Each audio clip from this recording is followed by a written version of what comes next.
मंत्री मोदयांनी उत्तर दिले, थातूर मात्र उत्तर आहे.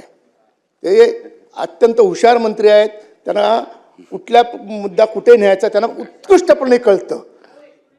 गुगली टाकायमध्ये मास्टर आहेत, ते तरुण आहेत आणि आमच्या पक्षाचे सेकंड नंबरचे नेते आहेत ते. पण त्यांनी उत्तर त्यांना अधिकाऱ्यांनी काहीतरी त्यांची विसंगती ब्रीफिंग चुकीची केलेली आहे. अध्यक्ष महोदय 2012ला कोर्टामध्ये केस होती, मान्य. 2012 पासून 2024 पर्यंत हे अधिकारी असं बोलायला पाहिजे. झोपले होते का हो? काय एसी मध्ये बसून फक्त मजा बघतात? हे अधिकारी, वरिष्ठ अधिकारी, IAS अधिकारी तिथे एसी मध्ये बसतात आणि इकडे निर्देश तोडतात, गरिबांची घरं तोडायचा. हा न्याय कुठला आला अध्यक्ष महोदय? दुसरी महत्वाची गोष्ट हे तिथले जर डीम कन्व्हिन्स म्हणून आपलेच हे आपलं दालन आहे, हेच डीम कन्व्हिन्स म्हणून हे देतं. सर्व त्याचे पुरावे जमा करतात, इलेक्शनमध्ये नाव होतं, वोटिंग करतात, 67 पासून असणारे पुरावे आहेत आणि तरीसुद्धा त्यांच्या तोड करावी होते. आणि कोर्टाने आदेश काय दिले होते पालिकेने, आणि ती सुद्धा कधी काय ह्या परत कोर्टामध्ये गेला आणि ह्या अधिकाऱ्यांवर कंटेम्प्टची हे टाकली. आजपर्यंत मला सांगा, भारताच्या इतिहासात एकावर तरी अधिकार कंटेम्प्ट झाला का हो? पण नाही. आणि यांच्याशी संगनमत करून अध्यक्ष महोदय मला बोलू द्या, महत्वाचा प्रश्न आहे. तिथे 500 घरांचा प्रश्न आहे. आपण पॉइंटेड प्रश्न विचारा, उत्तर मिळेल असं नाही अध्यक्ष महोदय. आणि त्या विभागात असंच नाही, आणखीन बऱ्याच ठिकाणी अशा नोटीस दिलेल्या आहेत. जसं आपला अशा प्रत्येक ठिकाणी अशा नोटिसा दिलेल्या आहेत आणि ती लोक भीतीच्या वातावरणाखाली जगतायत. माननीय उपमुख्यमंत्र्यांनी तात्पुरती स्थगिती दिली, त्याविषयी आम्ही रात्री 12 वाजता भेटलो, त्यांनी तात्पुरती स्थगिती दिली, त्याबद्दल मी एकनाथ शिंदे साहेबांचा मनापासूनच आभारी आहे.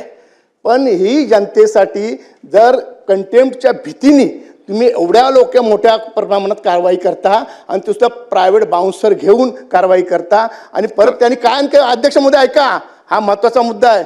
हिंदू धर्माचं मंदिर त्यांनी तिथे बंद करून टाकलं होतं आणि शेवटी पुरी जनता उतरली आणि त्या बाउन्सरना मारलं आणि ते हिंदू धर्माचं मंदिर खुलं केलं. म्हणजे केवढी दादागिरी विकासाची चालू आहे.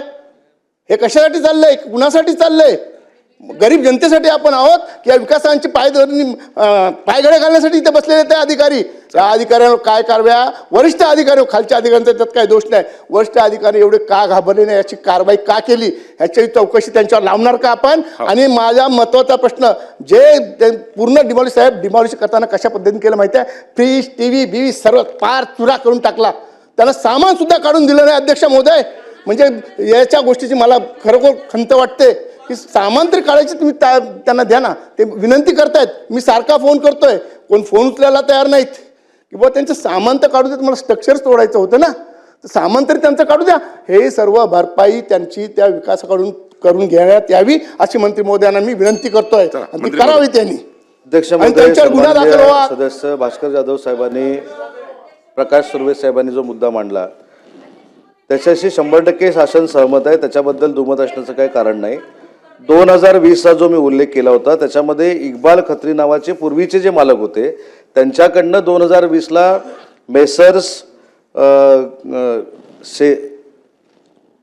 शेलाजी इन्फ्रास्ट्रक्चर याला ती जागा ट्रान्सफर झालेली होती.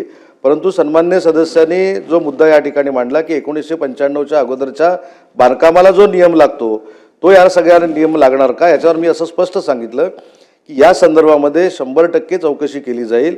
95च्या अगोदरचा नियम जर याला लागू होत असेल तर त्याच्यावर कारवाई होणार नाही. आणि त्याच्या पुढे जाऊन सांगतो की आता मुद्दा जो प्रकाश सुर्वे साहेबांनी या ठिकाणी मांडला त्याच्यासाठी ACSच्या अध्यक्षतेखाली समिती नेमून 60 दिवसाच्या आत त्याची चौकशी केली जाईल आणि जोपर्यंत चौकशी होत नाही तोपर्यंत सगळी कार्यवाही थांबवली जाईल. चला छान. लक्षवेधी क्रमांक 2 लक्षवेधी क्रमांक 2 नाही, लक्षवेधी क्रमांक 2 माननीय अध्यक्ष, लक्षवेधी क्रमांक 2 नाही. माननीय अध्यक्ष, बघा, सर्व लक्षवेधीला न्याय द्यायचा आहे, सर्व लक्षवेधींना न्याय द्यायचा आहे. अध्यक्ष महोदय, सन्मान्य सदस्यांची अशी इच्छा आहे की याच्यामध्ये काही मंडळी इन्व्हॉल्ड असणं आहेत असं तुमचं म्हणणं आहे. ऐका ना, ऐका, उत्तर तर घ्या. 60 दिवसामध्ये जी काय माहिती प्रकाश सुर्वे साहेबांनी या ठिकाणी सांगितलेली आहे ती खरी समजून ती सगळी माहिती अतिरिक्त मुख्य सचिव जे चौकशी करतील त्यांच्याकडे दिली जाईल. 60 दिवसामध्ये ही चौकशी होईल. या चौकशीमध्ये जे जे कोण गिल्टी ठरतील त्यांच्यावर कारवाई केली जाईल ही शासन म्हणून मी आपल्याला आश्वस्त करतो.